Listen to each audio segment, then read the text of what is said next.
It started like any other day. Hot, hopeful, uncertain. I was just a young woman looking for a job, trying to build a future, but instead, I walked into the hands of a monster.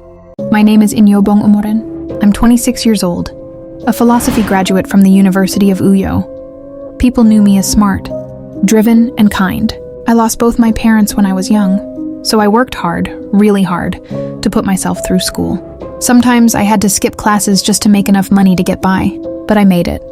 I graduated, and while waiting for my youth service, I kept searching for a job. Like many young Nigerians, I was desperate. Desperate for an opportunity, any opportunity that could change my life. The job market wasn't kind, and Nigeria isn't easy on people like me, young, ambitious, but unemployed. So on April 27th, 2021, I turned to Twitter.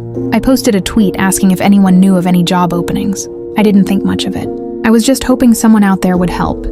There were so many replies, but one message stood out. A man named Ezekiel said there was a vacancy for a secretary on a local farm. He left his number and asked me to reach out. It seemed simple. I messaged him. He responded quickly, said I could come for an interview. The location was a bit remote, but I was excited. Finally, a chance to do something meaningful. To support myself, maybe even help my family. Before I left, I shared my location with a close friend, just to be safe. I was cautious, yes, but I was also hopeful. Hopeful that something good was finally about to happen. I had no idea I was walking into a trap. When I arrived, everything felt off. The area was quiet. Too quiet, isolated, and the building, unfinished. It didn't look professional at all. I called my friend again, told her how strange it felt. She tried to reassure me. Just go in, ask your questions. If it doesn't feel right, leave. So I went in, but the moment I stepped into that compound, I knew something was very, very wrong. It wasn't a job interview. It was a setup. The man waiting for me wasn't Ezekiel. His real name was Frank Uduak. He was 20 years old, and he wasn't a recruiter. He was a predator. He used fake job offers to lure young women, to assault them.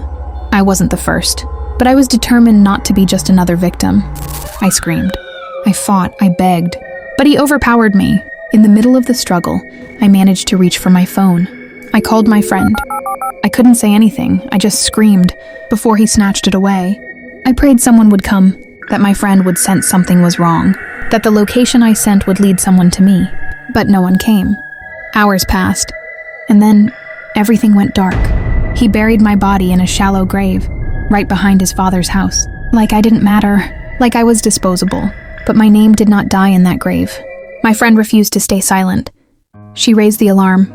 She shared my story, and soon the world listened. The hashtag #FindIniobong began to trend. Strangers, people I never met, cried for me, demanded justice. And because people cared, because they made noise, he was found and arrested. Later, he confessed. He said he didn't mean to kill me, that he used a pressing iron to smash my head. Police discovered that same location had been used before. Other shallow graves were found, belongings from other victims scattered around the property. He admitted I wasn't the first person he assaulted, just the first to die. The truth came out. The world saw what he did, and even though I didn't survive to tell my story, people told it for me. I was just a girl looking for a job. I didn't deserve to die for that. On August 4th, 2022, Frank Uduak Akpan was sentenced to death by hanging. I guess I got my justice after all. But this isn't just about me. Let my story be a warning. Be careful. Tell someone where you're going. Don't meet strangers in isolated places. And if you ever sense something's wrong, don't ignore it. I couldn't save myself. But maybe, just maybe, in death I can protect someone else. Hini.